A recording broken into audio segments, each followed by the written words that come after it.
দিন যাকে যাক। কাল মন্ত্রীমশাইয়ের বাড়িতে ভোজ, তোমরা সবাই এসো। মন্ত্রীমশাই আমাকে বলে দিয়েছেন তোমাকে বলে দেওয়ার জন্য। বেশ বেশ বেশ, এই চলো চলো সবাই চলো।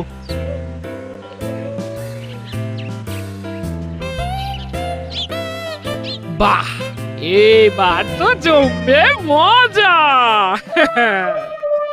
মহারাজ, এই ভোলা ময়রা মন্ত্রী মশাইয়ের সঙ্গে দেখা করতে এসেছে। কি কথা বলতে এসেছো বলো? যাও প্রহরী, যাও, তুমি এখন যাও। যথা আজ্ঞা মহারাজ। বলো ভোলা। আজ সকালে আপনার সব ধার বাকি মিটিয়ে দেবার কথা ছিল, আপনি এলেন না। মানে কি বলছো ভোলা? এই রে, আপনি বললেন যে ওই 5 হাঁড়ি রসগোল্লা আর 5 হাঁড়ি পান্তুয়া গোপাল দাদার বাড়ি পাঠিয়ে দিতে। আমি তো পাঠিয়ে দিলাম, এবার আমার পাওনাটা দিন, হাত উপর করুন। কি সব বলছো ভোলা? ওই রকম করে তাকালে কি হবে মন্ত্রী মশাই? পাওনাটা তো দিতে হবে। সে কি, আপনি এই রকম ভাবে আমাকে রাগাতে চাইছেন? আমি তো কথা দিয়েছি আপনি যাই করুন আমি রাখবো না। এ একটা প্রকাণ্ড ষড়যন্ত্র মহারাজ। লান, এই ঝড়েই আপনার অঙ্গীকারের খুঁটি উড়ে যাবে। কি মন্ত্রী, তোমার গিন্নি এখানে কেন?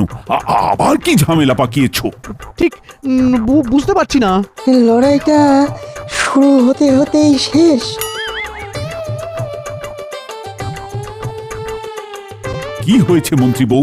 এই যে মহারাজ, দেখুন দেখুন, এই ঝাঁকা মুচ্ছিরা আমার বাড়িতে বাজার নামিয়ে বলছে পাওনা দিতে। আপনারা যে ভোজের স্থান পাল্টাবেন আমাদের তো জানা ছিল না। ওই তো গোপাল দাদার জামাই তো পরিষ্কার করে বলে দিল মন্ত্রী মশাইয়ের বাড়িতে ভোজ হবে। আমরা গরিব মানুষ, আমাদের এরকম হ্যাটা করা উচিত? না না না, একদম নয়। দিন মন্ত্রী মশাই, ওদের পাওনা গন্ডা মিটিয়ে দিন। এই সব ইচ্ছে করে করা ষড়যন্ত্র।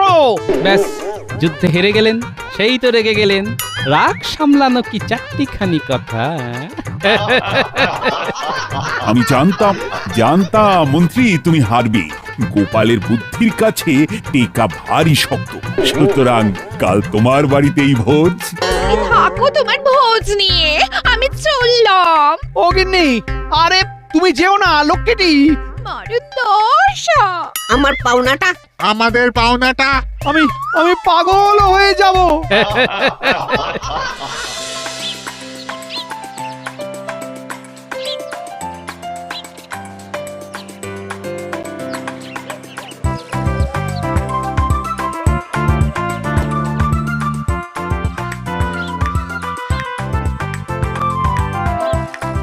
ও, গোপাল তো জমিয়ে রাঁধছে।